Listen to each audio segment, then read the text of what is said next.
snowstorm. Dan Orlowski was all over X, weren't you? Watching tape, tweeting some things out. And Louis Riddick is here from the Indianapolis Combine. Good morning, Louis. Thank you for getting up early with us. Looking dapper. From Indy. Hold on, Shay. Props to, somebody recognized and remembered the dress code associated with First Take. Louis is in Indy looking sharp. Way to go. I'm very impressed. I'm very impressed. Stephen A. This ain't about your dress code, bro. This is just how I roll. Okay, I have reins like that. All right, you already know this.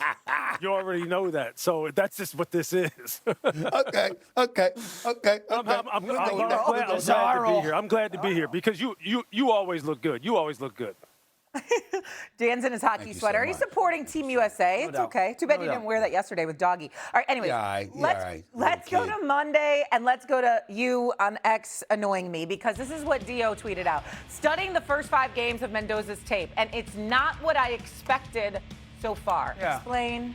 Yeah, so I'm through 8 games now, and through 8 games, you see good, but there's a lot of underwhelming. I think there's a lot when you watch Mendoza's tape through 8 games, not all the way through, and I understand that his season finishes strong, but there's not a ton of big-time throws. There's a lot of clean pockets. There's a ton of RPOs and back shoulder fades, a ton of them, RPOs and back shoulder fades. And then there's moments where you see, like, okay, that first read's not there. He's spooked with his feet, and he becomes a runner unnecessarily. If you take away the RPOs and then those back shoulder fades, there's just not a ton of balls over the middle of the field. Very good decisions. I think that's his superpower is he avoids negative plays.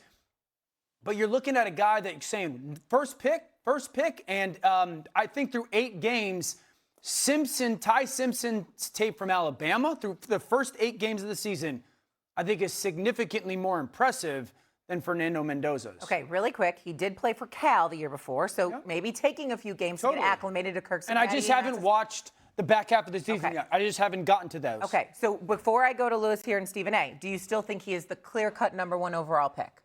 I'm not there, and that's through half of the season or so. I'm just not there. NFL season just got done 2-3 weeks ago. I haven't gotten to the back 7 or 8 games or so. So I am not there through that half of the season.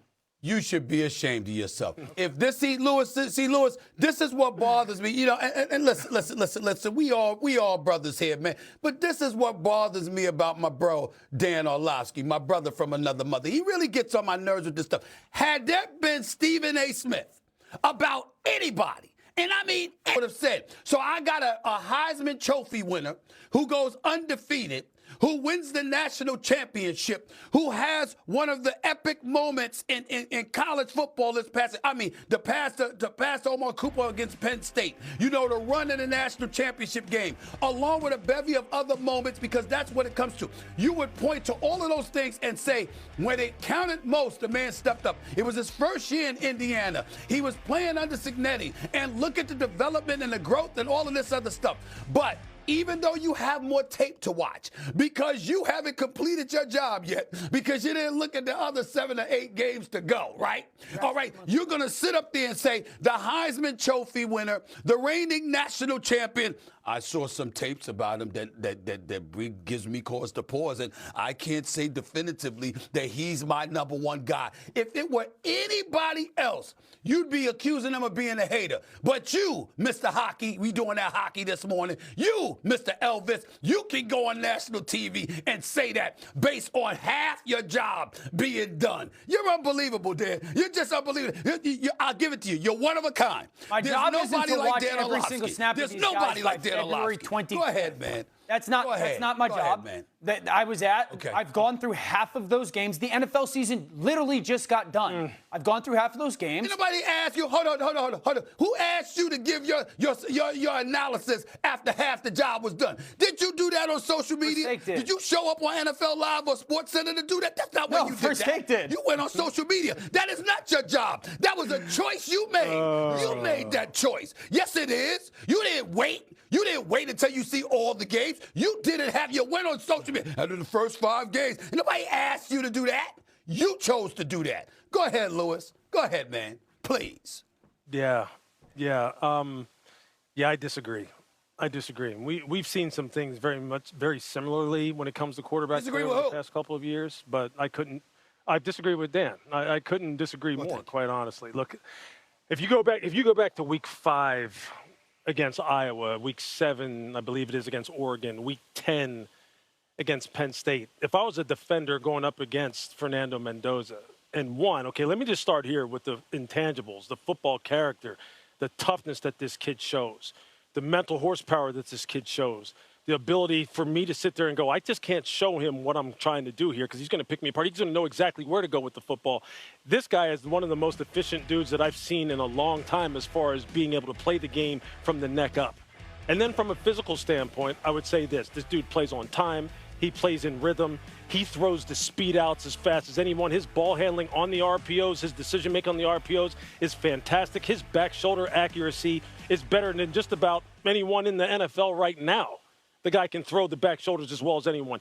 He drove seam balls over the middle of the field in between the numbers in the hash as well as any quarterback I saw in the NFL. His red zone efficiency, his red zone accuracy, that throw to win the football game against Penn State, there aren't many people who can make that kind of throw. There aren't many people who can come back from the kind of shot that he took in the Big Ten championship against Ohio State and then come back and play that game the way in which he did. So, look, I'll tell you what. I looked at my notes this morning as I was, getting ready for this and trying to think about, okay, were there some reservations that I had about him? And I did notice that I did say this. Does he look like a guy who I played with twice, a former number 1 overall pick in Jeff George, one of the best natural throwers of the football that God's ever created? But Jeff George wasn't a franchise caliber quarterback. He wasn't a winning quarterback. Does he look like that? No. Does he look like Matthew Stafford? Absolutely not. These dudes are one of one from a physical standpoint. They are one of one, and you'll never probably see many guys like that ever created again. Does he look like Jamarcus Russell? No. We know what Jamarcus Russell turned into. But what did Peyton Manning look like when he came out of Tennessee? Andrew Luck, did he have a howitzer like Matthew Stafford? No, but he's one of those guys who Indianapolis was still trying to recover from. Fernando Mendoza is the number 1 overall pick. And if I'm the Raiders, I'm John Spytek. I'm not even overthinking it. Yeah, I mean, there's still, once I see the final 7 games, I might get to that point, Lou. Like, I honestly might. I just haven't gotten to that point. I would tell you that Iowa game that you talk about, that Iowa game, that would be one of those eggs this year. Like, that was a tough game to watch. And I think the quarterback conversation between really the two guys that are in the conversation this year is interesting because the first half of the season, I don't think Mendoza's tape is great. And to everyone's point, it gets really good. They've experienced it. I haven't. Ty Simpson from Alabama's first 8 games are phenomenal. And then he tails off. I think teams got to, figure that out because if we were just going through 8 games, you go Ty Simpson, by far the better player. What pops to me, Lou, in those first 8 weeks, Omar Cooper Jr. is awesome. Surratt's awesome. We're talking about these back shoulder fades and the ball placement. Those dudes are stars of the tape through 2 months. That was a spectacular catch. There's no doubt. Penn State to catch it like that and come down.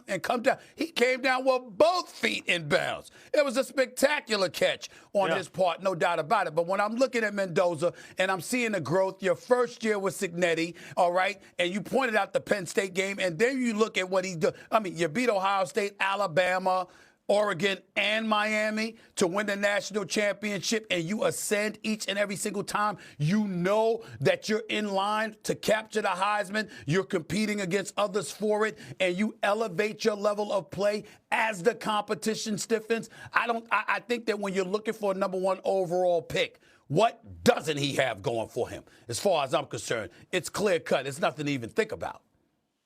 Go ahead, Lou. Yeah, look, I think you definitely have to keep in context the fact that this young man was transferring all the way across the country into a new system, trying to get his feet wet, trying to get acclimated, and there is going to be a ramp-up time period. Okay, and there's going to be those games where it doesn't look perfect for him. But his progression throughout the course of the season is exactly what you're looking for. It's his first time playing with these guys, with a team that was totally overhauled, and he's the quarterback. And he won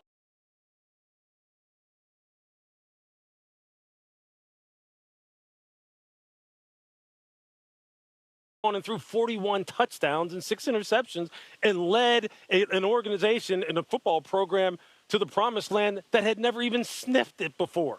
You have to, like, factor all that in when you're talking about the #1 overall pick. You just have to. And to go back to your point about Ty Simpson, look, I'm a Ty Simpson fan. I love what the kid brings to the table. I think he fits perfectly in what an LA Rams type of offense is really trying to get done from a philosophical standpoint. And I don't think he goes outside of the top 15 picks overall in the first round. He was hurt during the latter part of the year. His offensive line stunk. They had no running game. His wide receivers were all over the map. I'm not a Ty Simpson basher at all. I think he's going to be much better than people think he's going to be. Well, right now, Mel Kiper Jr. has him going 21st overall. That would be to the Steelers. Meanwhile, as we know, Fernando Mendoza, #1 overall to the Raiders.